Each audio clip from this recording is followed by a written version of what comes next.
신비로운 편지샘이 맺어준 소중한 우정. 글 김민서, 김소희. 그림 안가은, 최윤서, 홍지민. 호랑이가 담배 필 시절에 토끼를 닮은 편지 요정들은 신비로운 편지샘을 관리했어요.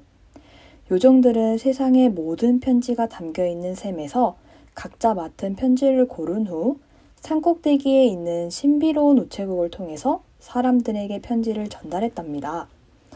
흰토끼 요정은 장난이 담긴 편지나 슬픈 내용이 담긴 편지를 담당했어요. 어후 지겨워. 나 언제쯤 밝고 희망찬 내용이 담긴 편지를 사람들에게 전달해 줄 수 있을까? 흰토끼 요정은 퐁퐁 솟아오르는 편지들을 보며 한숨을 푹 쉬었어요. 그 순간 신비로운 편지샘에서 사랑스러운 기운이 넘치는 편지가 솟아올랐어요.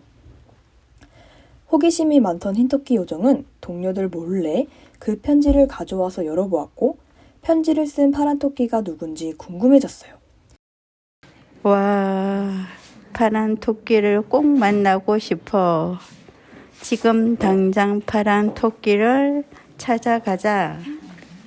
평생 요정 세계에서 살다가 처음으로 세상 구경을 나온 흰토끼 요정은 매우 신이 났어요. 그러나 오랜 여정 끝에 너무 지친 흰토끼 요정은 파란 토끼집 우체통 앞에서 잠들어 버렸어요.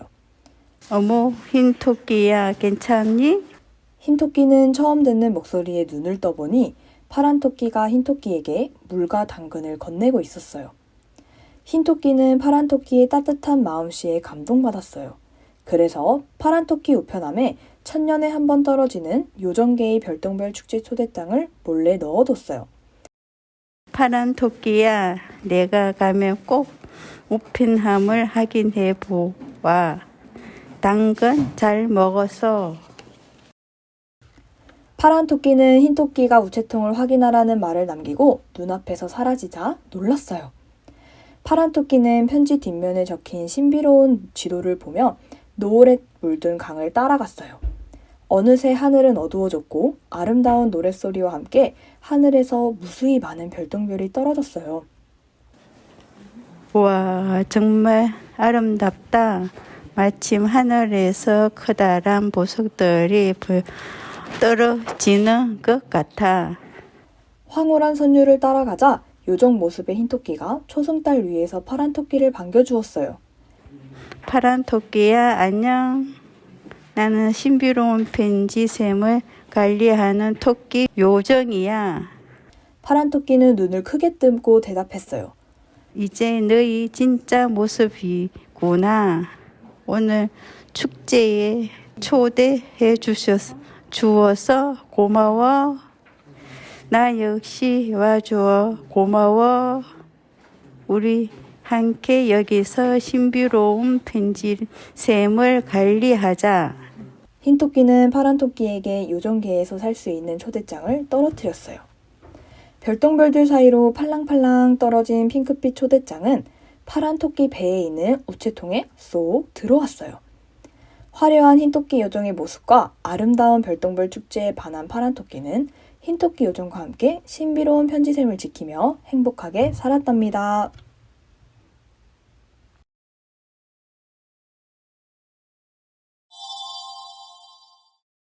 동물원에 간 아이들. 글 정서윤, 박시현. 그림 김나연, 김지우. 민수와 우리는 학교에서 만난 단짝 친구랍니다. 민수와 우리가 동물원에 놀러 왔네요. 두 친구가 코끼리와 곰돌이, 토끼에게 편지를 전해주려고 해요. 편지에는 어떤 말이 써 있을까요? 동물들아, 아프지 않게 해줘서 고마워. 우리는 여름날 아이스크림을 너무 많이 먹은 바람에 아플싸 배탈이 났었대요. 그 소식을 들은 코끼리와 곰돌이, 토끼가 빨리 나으라고 재미있는 장난을 보여주었다고 하네요. 동물 친구들 덕분에 금방 건강해진 우리가 고마운 마음으로 감사 편지를 써준 거래요. 우리가 동물 친구들에게 편지를 전해주는 동안 심심해진 민수는 기린과 코뿔소를 구경하러 갔어요. 그런데 기린과 코뿔소가 뒷산을 쳐다보고 있네요. 민수가 물었어요. 기린아, 산을 왜 보고 있는 거야? 사실 저 산에 맛있는 사탕이 숨겨져 있거든. 너무 먹고 싶어서 보고 있어. 동물 친구들이 뒷산에 맛있는 포도, 딸기, 블루베리 맛 사탕을 숨겨 놓았대요. 민수가 물었어요. 사탕은 왜 숨겨 놓은 거야? 자기네들 집이 어디 있는지 사탕을 보고 찾으려고 산에 올려놓은 거야. 아하, 동물 친구들이 커다란 사탕을 보면서 집을 찾으려고 했군요. 맛있는 사탕을 맛보고 싶어진 민수는 뒷산으로 모험을 떠나요. 벌렁벌렁 거대한 콧구멍을 움직이며 민수는 사탕을 찾으려 갔어요.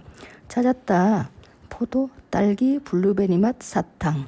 코끼리와 곰돌이, 토끼는 사탕을 들고 간 민수에게 민수 꽁무니만 졸졸 따라다니게 되었답니다.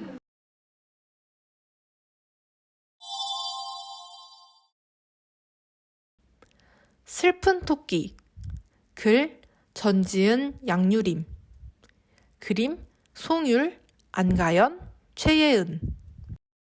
토끼야, 오늘은 내 고민 들어줄래?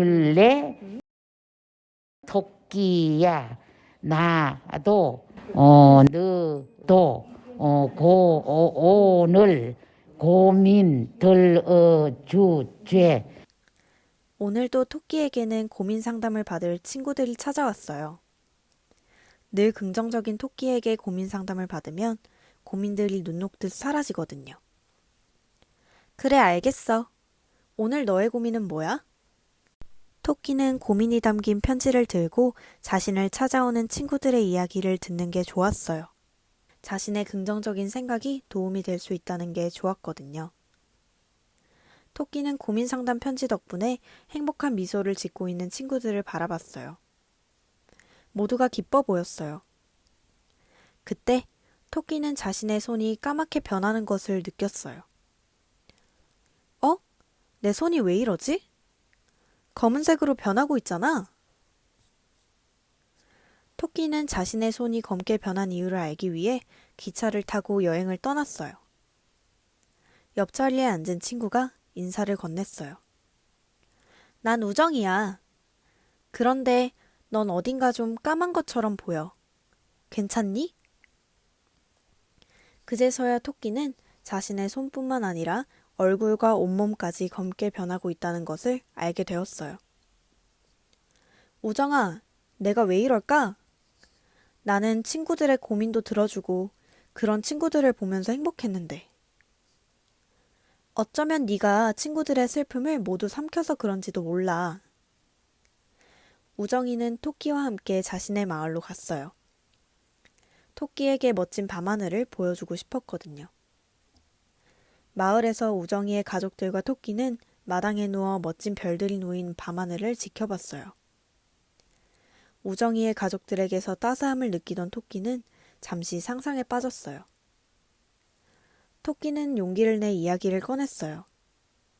우정아, 사실은 나 부모님이 보고 싶어. 우리 가족은 저 밤하늘 위 달에서 살고 있거든. 나는 학교를 다니기 위해서 잠시 이곳에 온 거야. 자신의 고민을 이야기하니 토끼의 얼굴은 한결 밝아졌어요.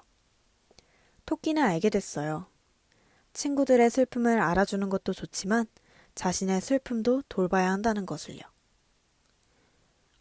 토끼야! 내 얼굴색이 원래대로 돌아오고 있어. 자신의 행복도 지키기로 한 토끼는 이제 다시 자신의 위치로 돌아가기로 했어요. 다음 날 학교에 도착한 토끼는 친구들에게 솔직해지기로 결심했어요.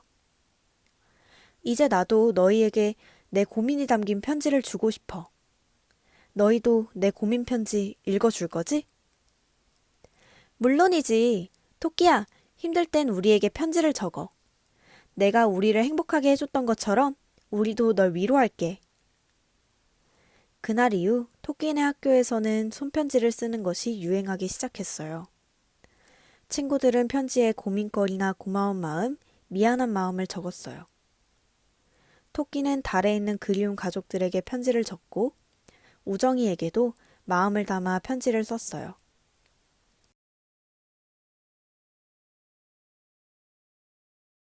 우정이에게 우정아 안녕 나 토끼야 요즘 어떻게 지내?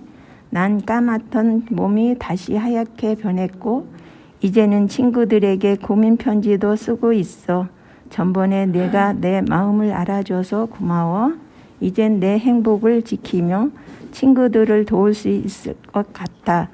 가끔은 나도 힘들다는 걸 알아주는 사람들이 있다는 것이 참 기뻐. 나중에 너희 마을에 다시 찾아갈게. 그동안 잘 지내. 안녕. 우정이가 보고 싶은 토끼가.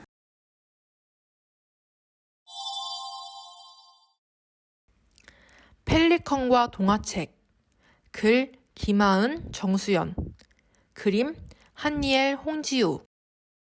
이른 아침 펠리컨은 우편 배달을 하려 아이에게 인사를 했어요. 다녀올게. 응, 다녀와. 기다리고 있을게.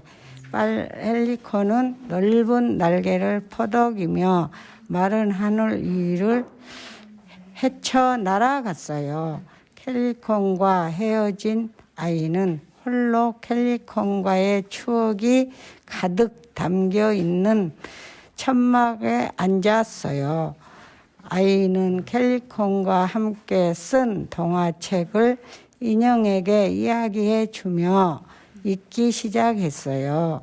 이건 내가 펠리컨과 직접 쓴 동화책이야. 동화책은 옛날에 펠리컨과 함께 직접 그리고 쓰며 만든 책이었어요. 이건 숲속 많은 나무고 이건 엄청나게 큰 해야. 낮이 되면 해는 항상 웃고 있어. 아이는 그것을 꼭 안고 몇 번을 다시 읽었어요.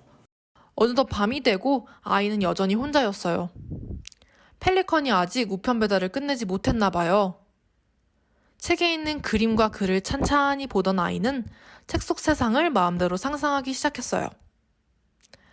가을 하늘처럼 높은 하늘, 맑은 구름, 쨍쨍한 햇살. 아이가 상상하는 그곳은 광활했어요. 이곳에 내가 들어가면 어떨까? 펠리컨과 항상 신나게 놀 수 있지 않을까? 아이는 자신이 상상한 세상을 직접 탐험하길 원했어요. 그러다가 직접 그 책에 들어가기로 마음먹었어요. 눈을 꼭 감고 책에 있는 장면을 상상했어요. 그곳에 활짝 웃고 있는 해는 크고 하늘은 높고 초록색 잔디가 깔려 있어. 아이가 눈을 떴을 때 아이는 우편 배달부의 옷을 입고 있었어요. 우편 배달부다. 펠리컨이 하는 일과 똑같아. 아이는 기뻐했어요. 아이가 직접 우편 배달부가 된다면 펠리컨을 도와서 우편을 배달할 수 있을 것이라 생각했거든요. 아이는 손에 들려있는 작은 책자와 편지를 발견했어요. 와, 책자는 이곳에 지도가 그려져 있네. 펠리컨을 찾기 더 쉽겠다. 그리고 편지는 내가 직접 우편 배달부가 돼서 펠리컨에게 전해주면 되겠다. 아이는 책자와 편지를 꼭 쥐고 펠리컨을 찾기 시작했어요. 아이는 동화 속 세상의 여러 곳을 돌아다니기 시작했어요. 해와 마주볼 수 있는 절벽, 따뜻한 물이 들어오는 바다, 마지막으로 나무가 울창한 숲으로 들어갔어요. 그곳에는 말하는 큰 나무가 있었어요. 나무는 아이에게 이렇게 말했어요. 누구를 찾고 있니? 난 펠리컨을 찾고 있어. 이 책자를 보면서 펠리컨을 찾아가서 내가 쓴 편지를 전해줄 거야. 왜냐하면 나는 우편 배달부거든. 아, 그거 참 좋다. 아직 못 찾았어. 이곳은 존재하는 것들이 너무 많아서 펠리컨이 어디에 있는지 모르겠어. 나무는 아이가 들고 있던 책자에 숨겨진 페이지를 더 펼쳐주며 아이에게 말했어요. 이곳은 무지개가 지지를 않는 곳이야. 하루 종일 형형색색이 무지개가 떠 있지. 이곳에는 펠리컨이 있지도 모르는데 그곳에 한번 가볼까? 아이는 고개를 힘차게 끄덕인 뒤 나무가 일러준 곳으로 향했어요. 아이는 무지개가 시작하는 곳에 도착한 뒤 책자와 편지를 내려놓았어요. 펠리컨아, 혹시 여기에 있니? 혹시 여기에 있다면 어서 내려와줘. 아이는 두 손을 꼭 잡고 눈을 감았다가 떴어요. 아이의 눈앞에는 아이가 그토록 찾아 헤매던 펠리컨이 와 있었어요. 펠리컨, 그동안 어디 있었어? 한참 찾아다녔잖아. 그랬어? 나는 저기 무지개 위에서 하늘을 보고 있었어. 아이는 펠리컨에게 편지를 건넸어요. 편지를 받아든 펠리컨은 편지를 펼쳐 읽기 시작했어요. 편지를 다 읽은 펠리컨은 아무 말 없이 아이에게 웃어 보였어요. 긍정의 의미였어요. 아이는 펠리컨의 미소가 긍정이란 것을 알고 아이 또한 같이 웃었어요. 아이야, 내 등에 타볼래? 펠리컨은 아이를 등에 업고 세상을 날아다녔어요. 잎이 무지개 새긴 나무에도 앉아보고 아이를 펠리컨에게 데려다준 말하는 나무에게도 다녀왔어요. 나무야, 나 드디어 펠리컨을 찾았어. 축하해. 앞으로는 절대 잊어버리지 않을 거야. 펠리컨과 아이는 무지개 맨 꼭대기에 앉았어요. 아이의 다리 밑으로 7개의 색의 무지개가 흘렀어요. 펠리컨아, 난 지금이 너무 좋아. 항상 바쁘던 네가 나와 같이 놀아주고 또 날아줬으니까. 우리 다음에도 이렇게 놀래? 펠리컨은 아이의 손을 꽉 잡으며 말했어요. 응, 그러자. 아이는 다시 눈을 감았어요. 그리고 정신을 차렸을 때는 여전히 천막이었어요. 하지만 다른 것이 있다면 아이의 옆에는 펠리컨이 있었어요. 펠리컨의 손에는 아이가 직접 쓴 편지가 들려 있었어요. 펠리컨은 아이에게 자장가 노래를 들려주며 아이를 토닥였어요. 내가 꿈에서 우편부대부가 됐어. 내가 직접 쓴 편지를 펠리컨에게 주면서 우리 같이 놀았어. 그래? 행복한 꿈이었겠다. 우리 다음에는 정말로 같이 놀자. 펠리컨은 아이를 보며 웃었어요. 아이는 언젠가 그 꿈이 정말 현실로 이뤄지겠다고 기대하며 잠에 들었어요.